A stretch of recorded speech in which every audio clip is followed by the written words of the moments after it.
Hey guys, welcome back. I'm Laura Wilkie with Down Home with Lemon Pie, and we're going to talk about how we do geography in our homeschool.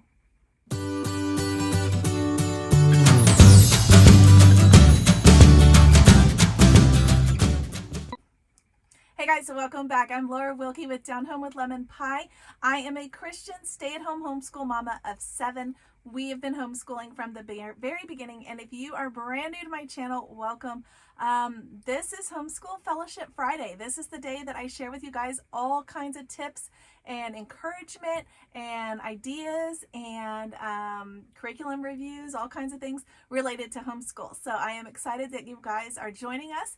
This video is all about our geography lessons.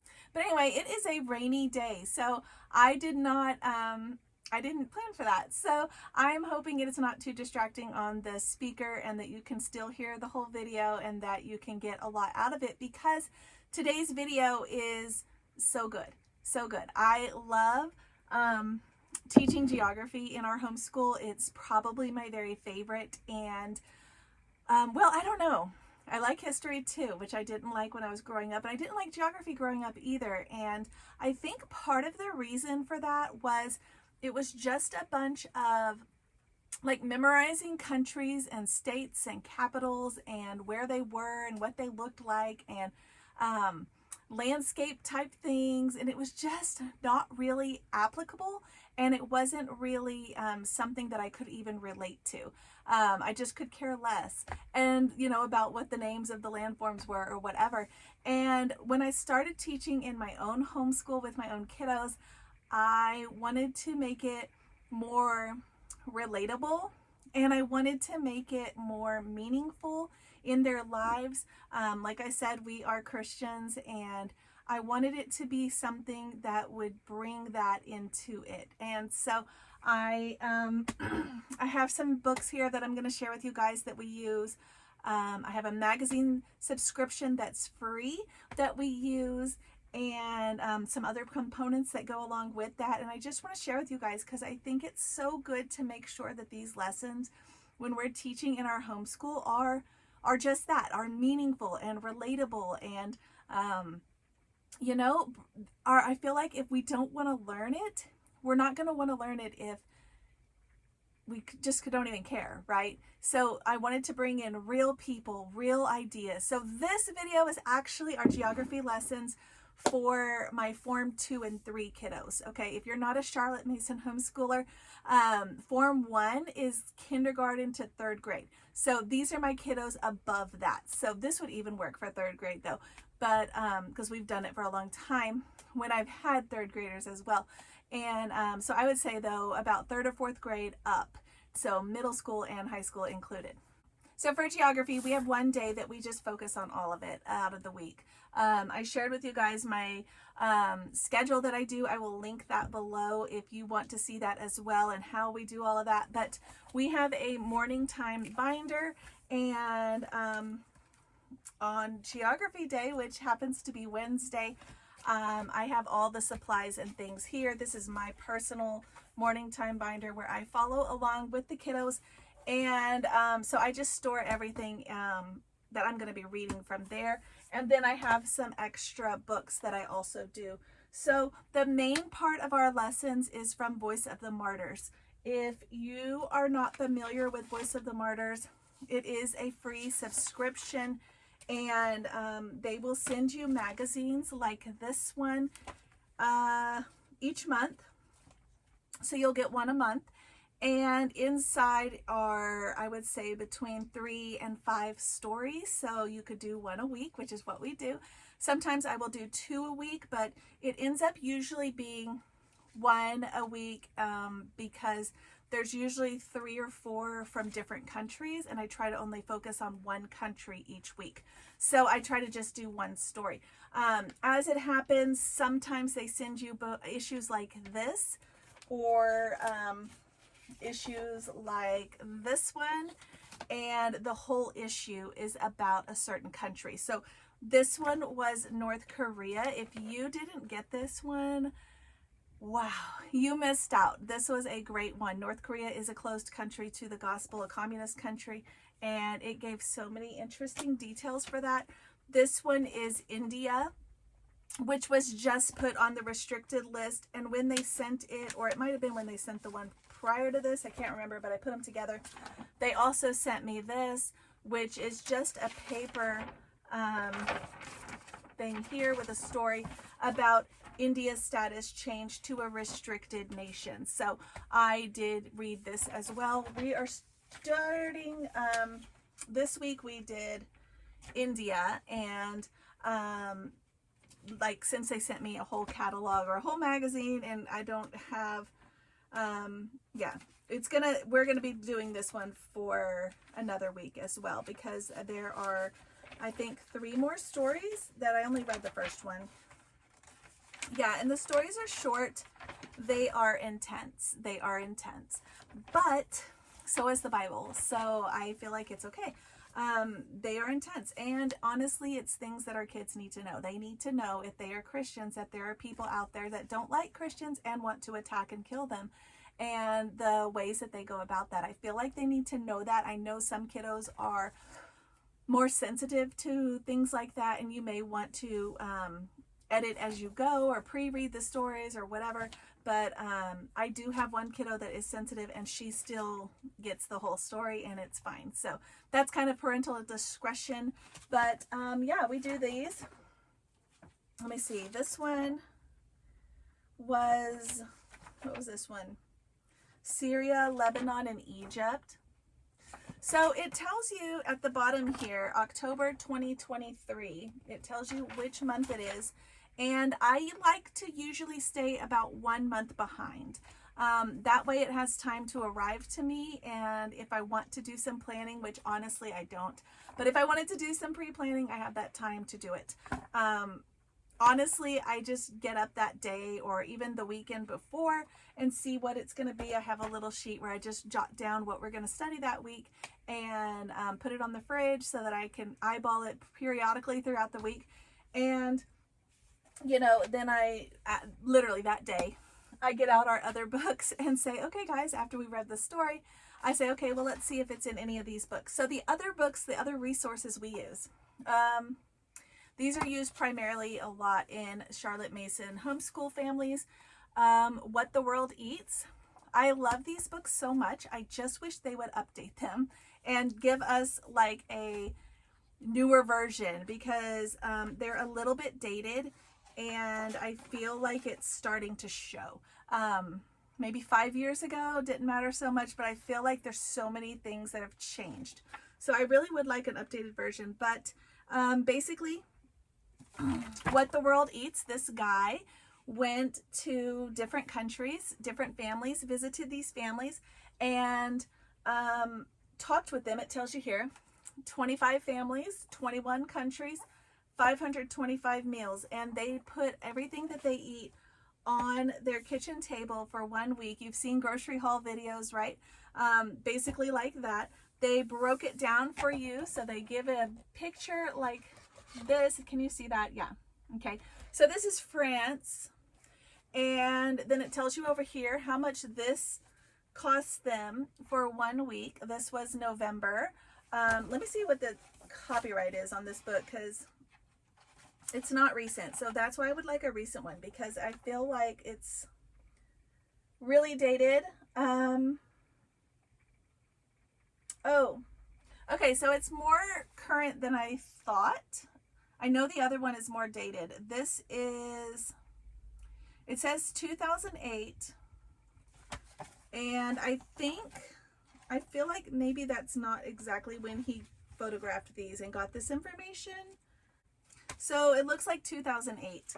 But yeah, and then it tells you, so this family in France spent $315, or actually euros. It has it translated $419.95 US dollars. And then it tells you item by item how much each item was.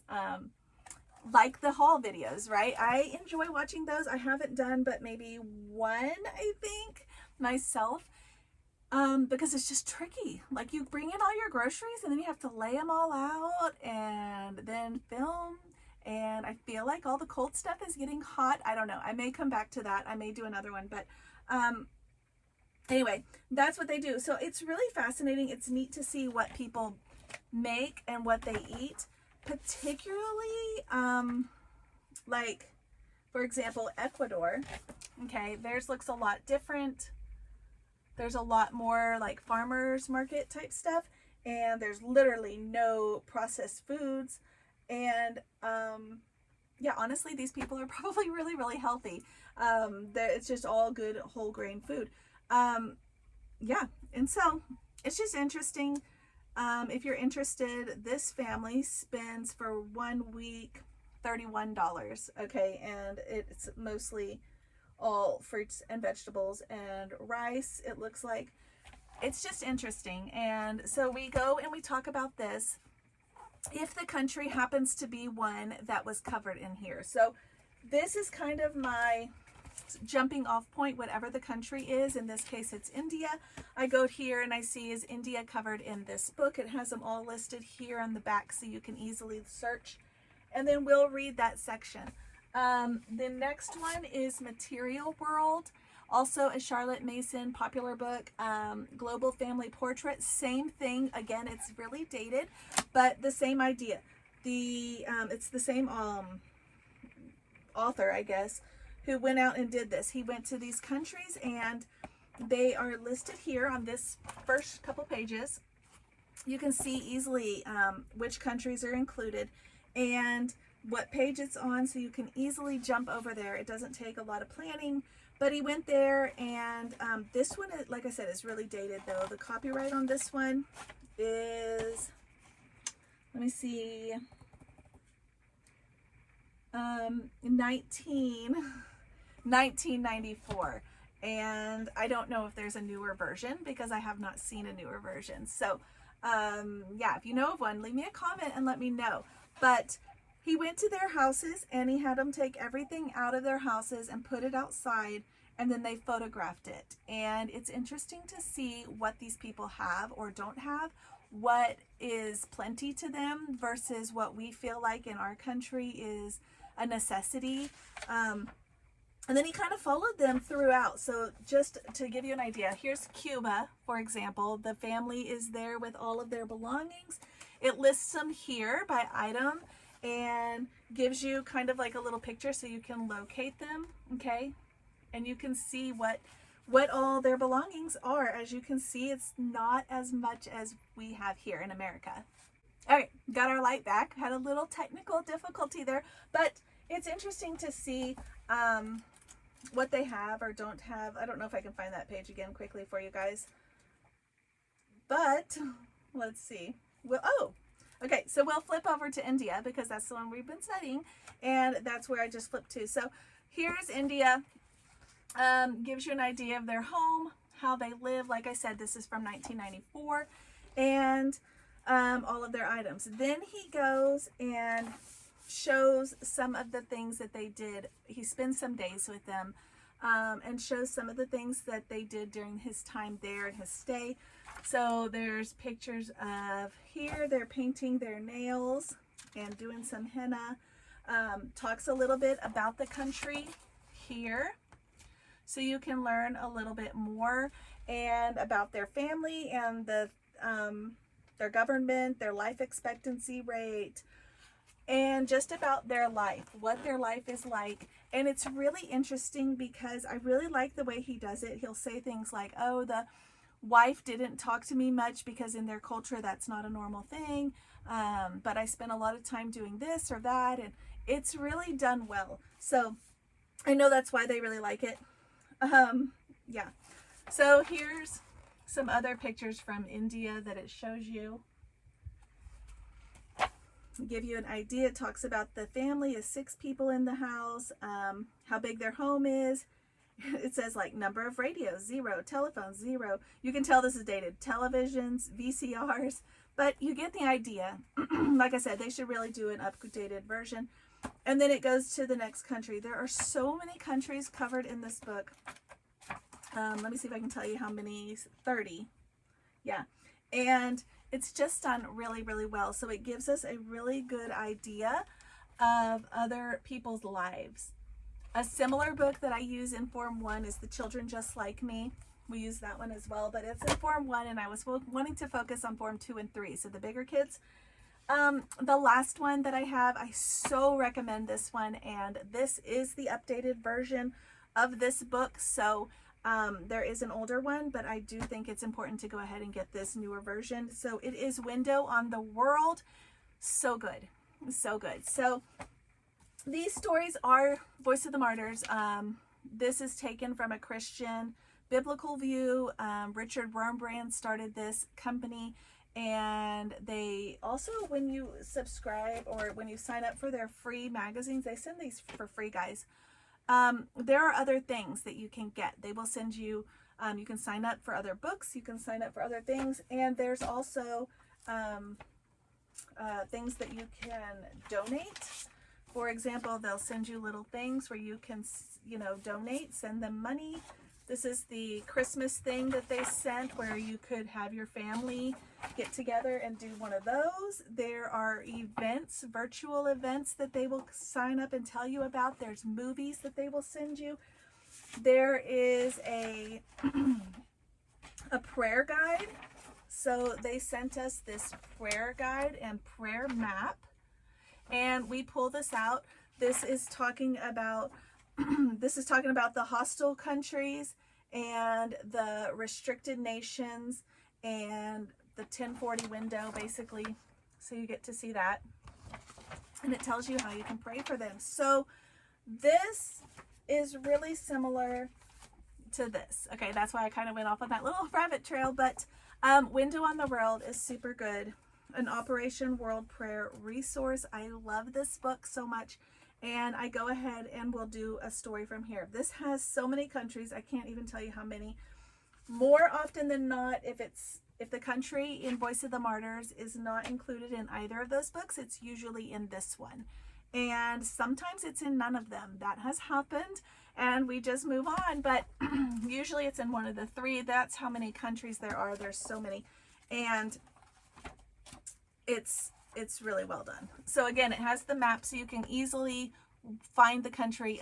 We do have a map hanging up. You've probably seen it in my videos. And that's one of the first things I do is I'll say, okay, the country we're working on today is India. Can somebody find India? It's in this area.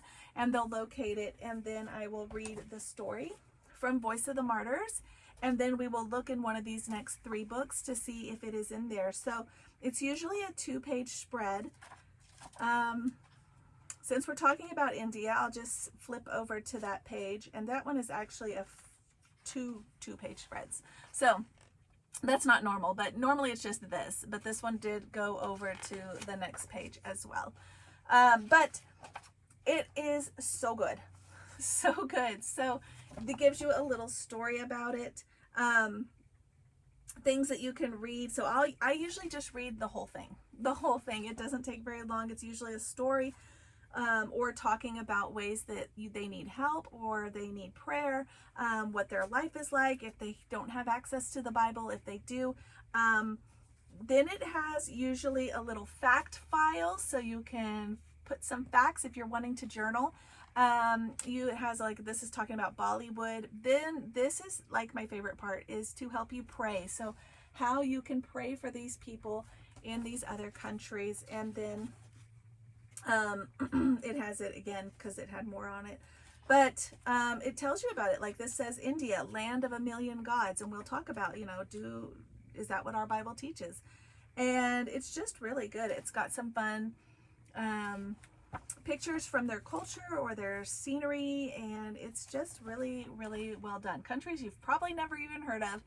And I don't know if Voice of the Martyrs will even cover every country in here. So you could even, like, if you had a lag where you had maybe you were waiting for the magazine or you didn't want to study that particular story, you could even just open it up and pick a country that you haven't even talked about, like this one that I can't even pronounce, and just discuss it and talk about it, because this has so many, you're probably not going to get to them all, and it's just working so well.